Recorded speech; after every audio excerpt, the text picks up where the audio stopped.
Good morning, Titan Nation. I'm Coach Capasso, and today is Tuesday, May 13th. And I'm James. Titans, please stand for the pledge. I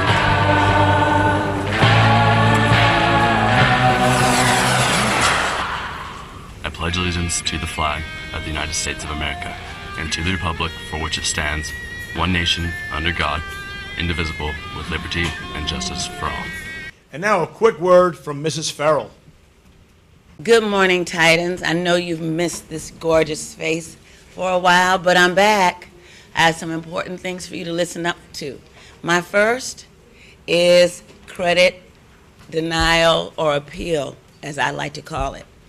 If you know by checking gradebook, or if you have any questions regarding your attendance, if you did not receive a letter, possibly about 2 or 3 weeks ago, but you know you've missed days since, you need to come down to the attendance and discipline office, and my secretaries will be happy to give you a copy of the goal sheet that you need to fill out. Now, this is mainly for underclassmen, as I have finished with seniors. Seniors, if you did not see me and you have any questions, please make it your business to see me, set up an appointment so that we can talk about your attendance. My 11th, 10th, and 9th graders, you will be called down based on those that took the time to fill out their letter. I haven't forgotten about you, just giving you a little bit more time to show improvement if there was a slight difference in numbers. I'd like to thank you guys so much for a couple of things. First off, our prom. It was absolutely amazing, and all of us were gorgeous and handsome, and your behavior was the top. So thank you so much for that. For those of you all that are following our rule of badge and no electronics out during passing, thank you. Thank you, Titans, because honestly, those are our great Titans. Dracham, and I know some people don't like the way I pronounce it, but it goes along with my saying, Dracham like it's hot.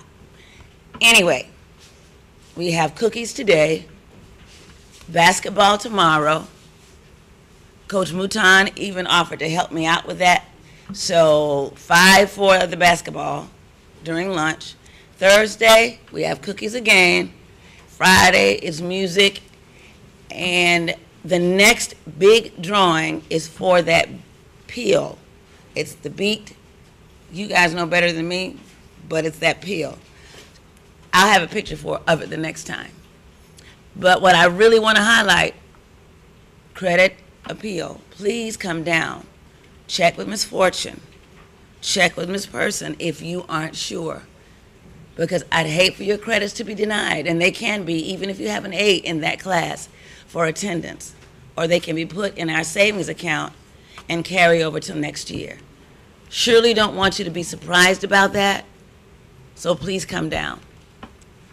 Titans, thank you for always making my day. You are my sunshine. Have a good one. Go Titans. Seniors, cap and gowns will be distributed this Thursday at lunch from the school store window next to the cafeteria. You must have your school ID to pick it up. You may not pick up your friend's cap and gown. And now for an important message about a fellow Collier County student. Serious matter right here. Over spring break, 2 Barron Collier students, Nick Healy and Cameron Conroy, were in a severe car accident. As a result of the accident, Nick has his right leg amputated and is still hospitalized up in Georgia. Students at Barron Collier are selling $5 wristbands to help fund Nick's hospital bills and raise support. We thank you in advance for helping us in support of Nick and his family. If you can buy any of these bands, see Coach Seitz or Hannah Seitz. I personally know the student. He was a football player, good kid. And if you can, spare the $5 to get a wristband to help the family, please do. Thank you very much, and go Titan Nation. Project graduation t-shirts will be on sale today at lunch for $20. Don't miss out. Seniors, here is your schedule for your last week here at the gate.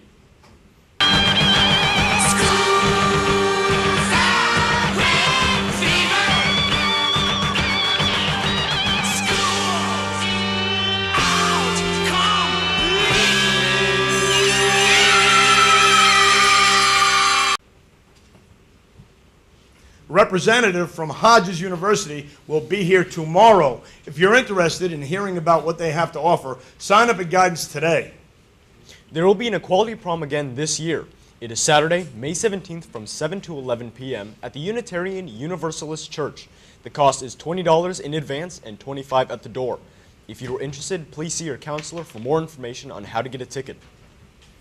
Golden Terrace Elementary School is planning their annual Spring Fling and are looking for volunteers to help them. Their Spring Fling is this Thursday, May 15th from 4:30 to 7:30 at the Intermediate Campus. Please see Guidance if you're interested by tomorrow. Titans, remember, have pride in your school and pride in yourself, and do the right thing. Here are today's clubs.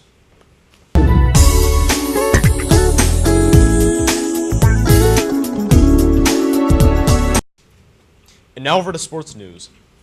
All track athletes bringing you uniforms ASAP. That's today. The softball team is having their banquet Wednesday at 6 at the Forest Park Clubhouse. Over to a quick word about football. Attention Titan Nation, a very successful spring is about to conclude this Friday night in Cape Coral with our spring game against Mariner High School.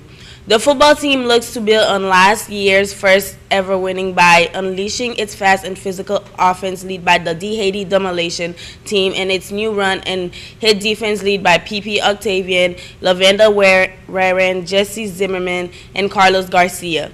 The game starts at 7 p.m. and any students who travels to the game will receive a free football t-shirt at school on Monday. Just check in with a coach at the game for verification. Go Titans. Don't forget, yearbooks are still on sale for $75 and only $65 with the $10 coupon. That's it for the school news today. Stay tuned for the entire 10-minute CNN student news if you wish. Other than that, have a great day, Titan Nation. We're out. Boom!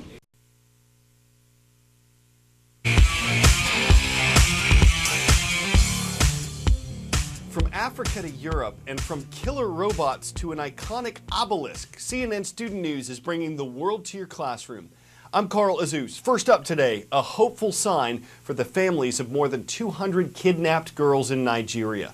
The terrorist group that abducted them has mentioned a trade. Yesterday, Boko Haram released video that it says shows the kidnapped girls. If that's true, this is the first time they've been seen since they were taken on April 14th. Boko Haram says they've all converted to Islam and that they'll only be released if the Nigerian government frees members of Boko Haram that it's holding prisoner. Nigeria says it'll consider all options for the girls' release and safe return home.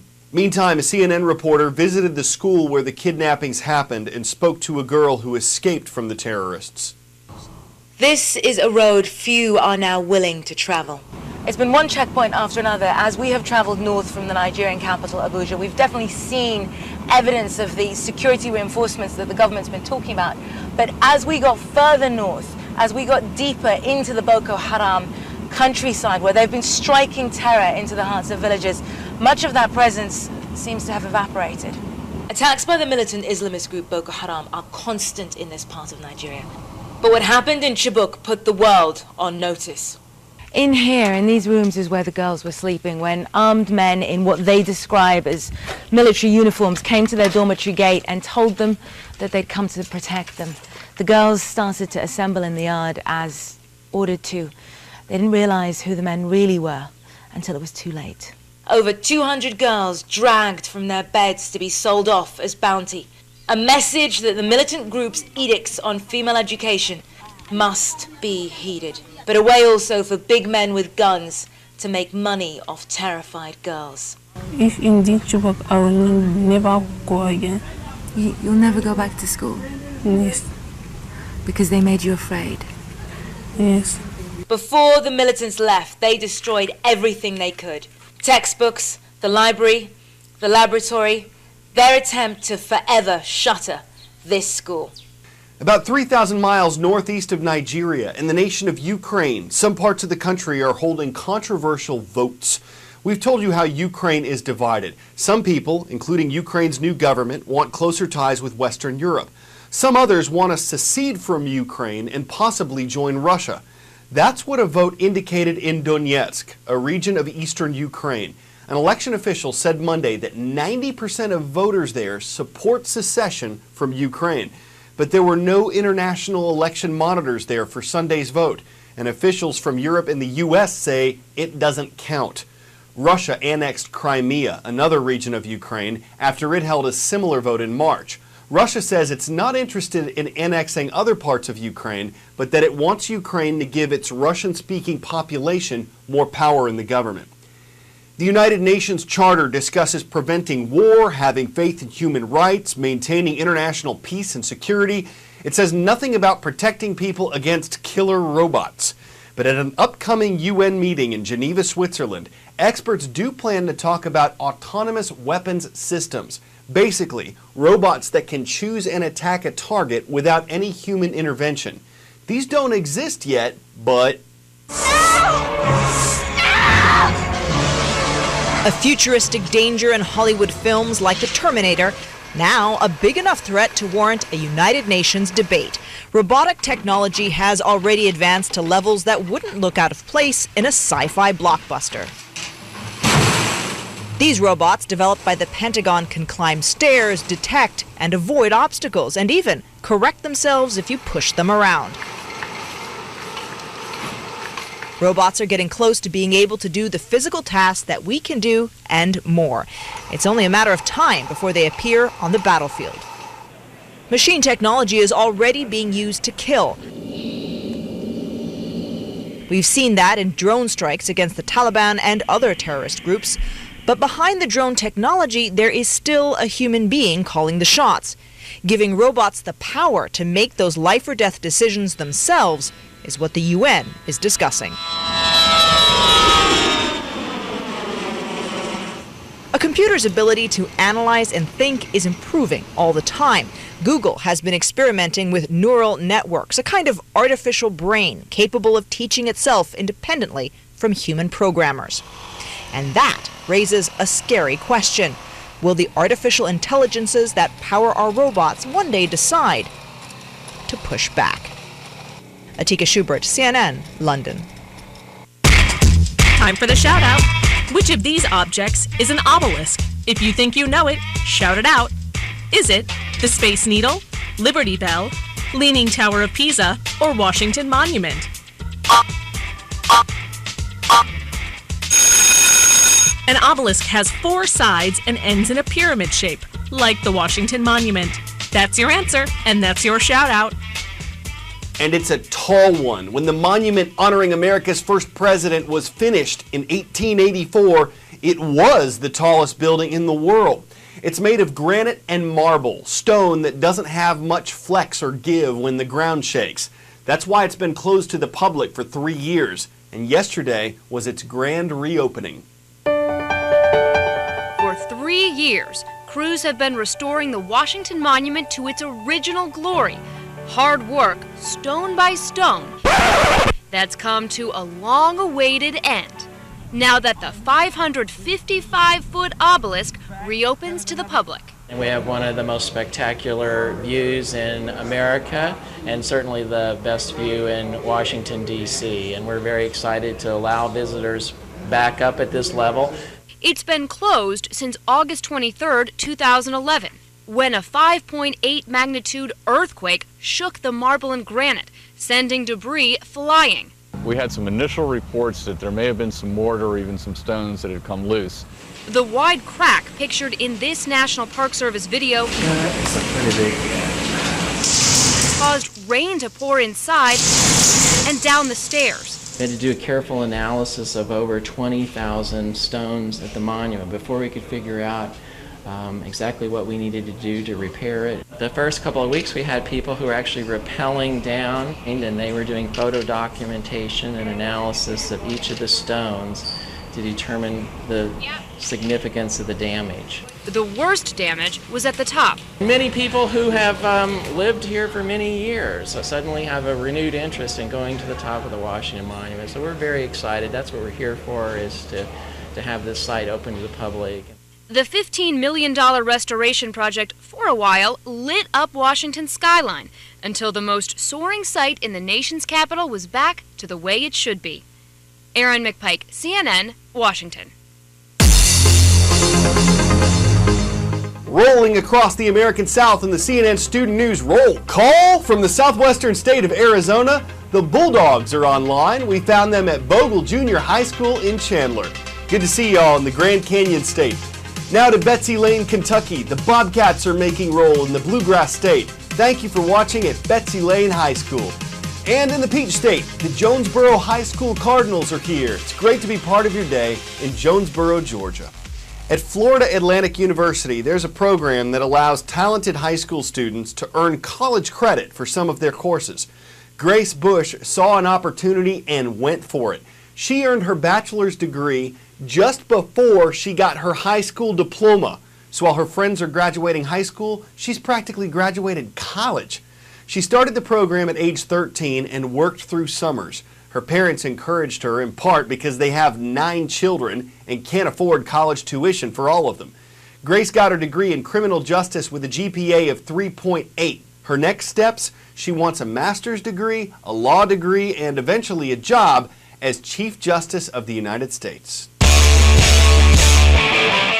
Crayfish, crawfish, crawdads, mudbugs. Call them whatever you want because there were plenty to go around at what's known as the world's largest crawfish boil.